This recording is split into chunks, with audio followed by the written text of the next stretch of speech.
Адамда арам дейді. Арам да ырызкы болып есептелеби. Кыяматта кандай жооп берилет дейт. Адал нерсе бул ырызкы болот, шек күмөнсүз. Бирок арам оокаттагы ырызкы болуп есептелеби кандай? Десе акыйдада талаш тартыш бар. Бул дагы акыйдага тиешелүү суроо. Ахлу суннат вал жамаа пайгамбарыбыз саллаллаху алейхи келген ишеним жолунда адал дагы арам дагы бул ырызкы болот. Бир гана Му'тазила деген жамаат болгон, акылга көп басым коюп, шариатка көп ээрчибей калган адамдар болот. А кишилер айткан, адал Кудай буйруган ырызкы, арам ырызкы эмес, пенде өзү кылат деген. Анда биздин алдымдар айткан, анда бир адам өмүр бою каракчылык менен өмүр сүрсө, ал Аллахка ырызкы берген эмес болот ошондо. Куранда Аллах айтып атпайбы? Ва ма мин даббатин фил ард илля алаллахи ризқуха. Жер бетинде кыбырап жүргөн жандыктын бардыгын ырызкысын Алла берет дейт. Анчына каракчы деле кирет да, туурабы? Жөө кирип атканда эң чоң каракчы кирбей калат беле. Каракчы ошондо ал аякка каршы келип атпайбы? Ырызкы жок жашап аткан болот. Ырызкысы жок деген сөз түгөндө өлүш керек болот да адам. Ичер суусу түгөнгөн адам жок.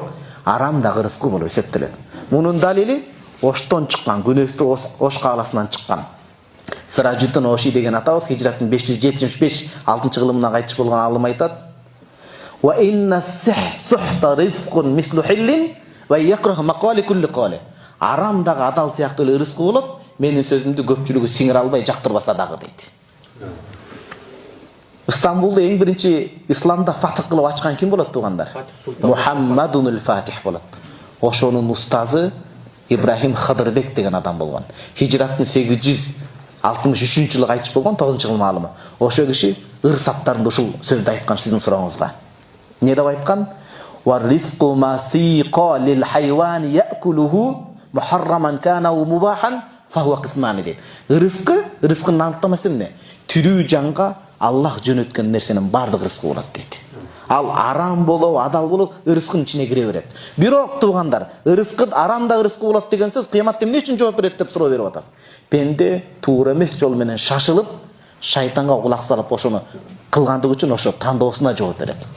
Митпейт да Аллахым сен жаратып бердиң ырызкыны, ошон үчүн мен жедим да. Эми өзүң жаратып берген нерсеге мен эмне азаптабасың дебейт. Аллах айтат, анткени сен ошону каалагансың дейт. Мен адилеттүүмүн, жакшылыкты каалаганга да иманды берем, куфурду каалаганга да, капырлыкты караганга да ошонусун берем, көксөгөн нерсесин. Бирок кыяматта анын тандоосуна жараша эсеп кысап болот дейт. Түшүнүңүзбү тууган? Ырызкынын арам нерсе ырызкы болору бул бир маселе, эртең ага жооп берүү бул башка маселе.